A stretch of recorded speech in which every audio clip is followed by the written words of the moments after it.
Hey Charger students, it's Principal Wesley. Hey, I'm here to share with you the virtue of hope.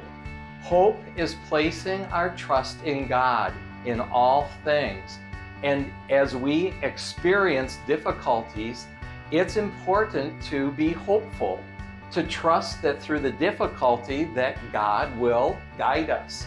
I think of some of the individuals in the Bible, like Noah, like Abraham, like Joseph, Saint Joseph, the husband of Mary and the father of Jesus. And they experienced many difficult things, but they had hope. They trusted that God would lead them to something better. I know at school there's times where you may have some difficult things. Maybe it's a hard test that's coming up.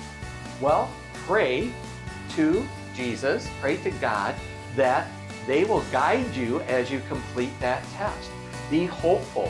When I think of hope, I think of being positive. I think of top 20 and how we can help each other succeed and how we are going to express that you matter. That can all be done through the virtue of hope.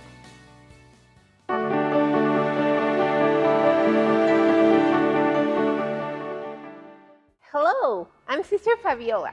I have a question for you. Have you ever found yourself saying something like, oh, I shouldn't have eaten so much? Or maybe it's late at night and you tell yourself, I shouldn't have watched so much TV because I haven't done my homework and I'm so tired now that I just want to go to bed. Well, today I want to talk about a virtue that can help you in these situations. And this virtue is the virtue of temperance.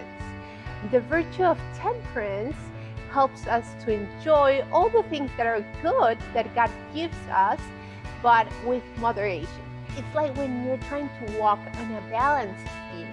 If you go too much to the right, then you're gonna fall. But if you go too much to your left, you're gonna fall too.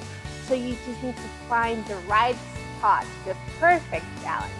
So the virtue of temperance helps us to find the right balance in all that we do, whether that's food or enjoying something that we like or even controlling our emotions. So if you ask me, how does this virtue look like?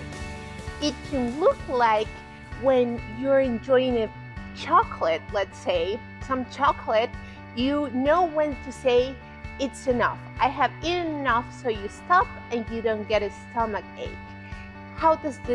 What does this virtue sound like? It sounds like when somebody offers you to play video games for an extra hour, you can say, no thank you, I have played enough for today. I need to do my homework. I hope this is helpful for you and that you can practice the virtue of temperance so that you can love the Lord with all your heart and keep Him at the center so that nothing else around you can take Him from that privileged spot in your life. God bless you.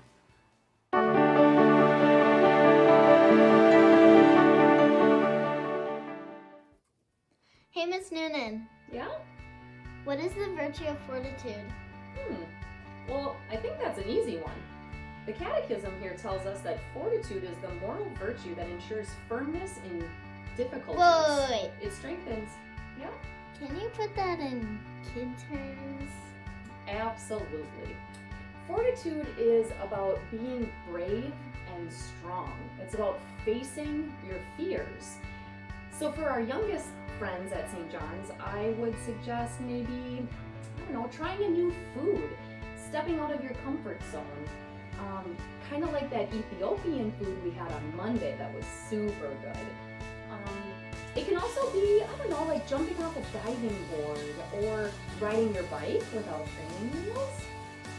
For our older students at St. John's, I like to think of fortitude as like staying true to yourself, staying true to what you know is right, even if it goes against what the popular opinion is. So maybe an example would be limiting your social media. It can also be about just like never giving up. On the court or on the soccer field, just trying your best no matter what, or even in the classroom, continuing to do your homework day in and day out and to really try your hardest. It's just about knowing yourself, knowing when you feel a little uncomfortable. I mean, that's your opportunity to act on it and to step towards the good instead of staying and being fearful.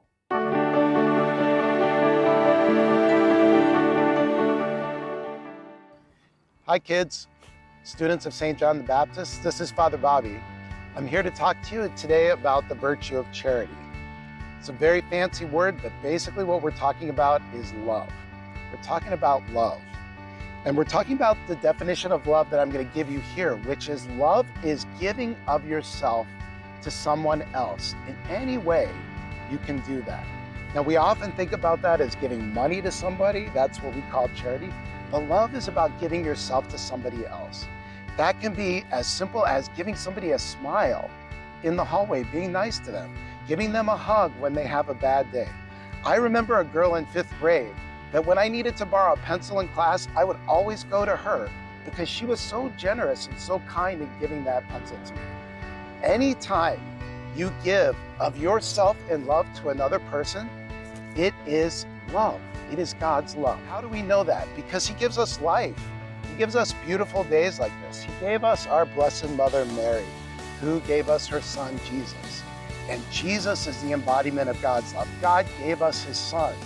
And He gives us His Son not only 2,000 years ago, but He gives us His Son every time we go to Mass in the Eucharist. He gives us His Son, body and blood, into our lives, and we can receive Him. And we receive that love from Him, Jesus giving Himself to us so that we can give that love to others. So go forth and find ways, my good children, in finding how you can uniquely give yourself to all the people around you today. God bless you. I love you. Take care.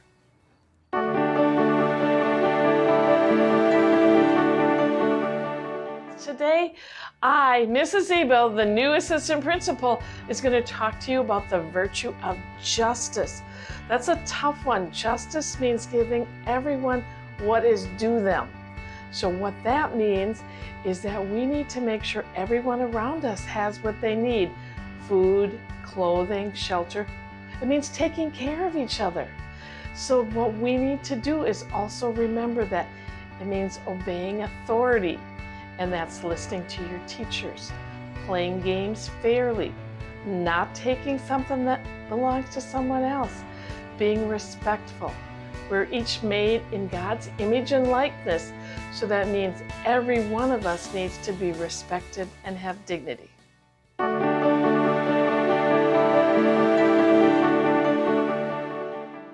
Hey St. John students, Father Ben here, and I want to talk to you a little bit today about the virtue of prudence as you seek to fill out that passport with all the virtues.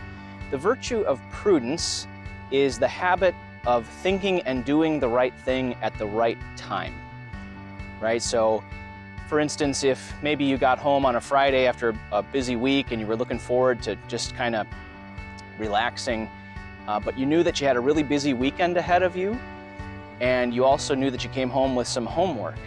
The prudent thing to do would be to step back and think about it and say, you know what, I should do my homework probably right now or tonight before the weekend starts, so that when Sunday night rolls around, you're not trying to rush to do your homework and to get ready for the coming week at school. The prudent person would do that. Someone who has the virtue of prudence would be able to think about the right thing to do at the right moment and then choose to do it. So that's just one example. I'm sure there's lots of others. It's definitely hard to grow in prudence sometimes when we're really busy and when we're not saying our prayers. God is the one who ultimately helps us to be prudent people, to be wise people, to be wise at the right moment. And that's really the key to it all. So as you continue to seek all these virtues, don't forget about prudence, doing the right thing, thinking the right thing at the right time. God bless you.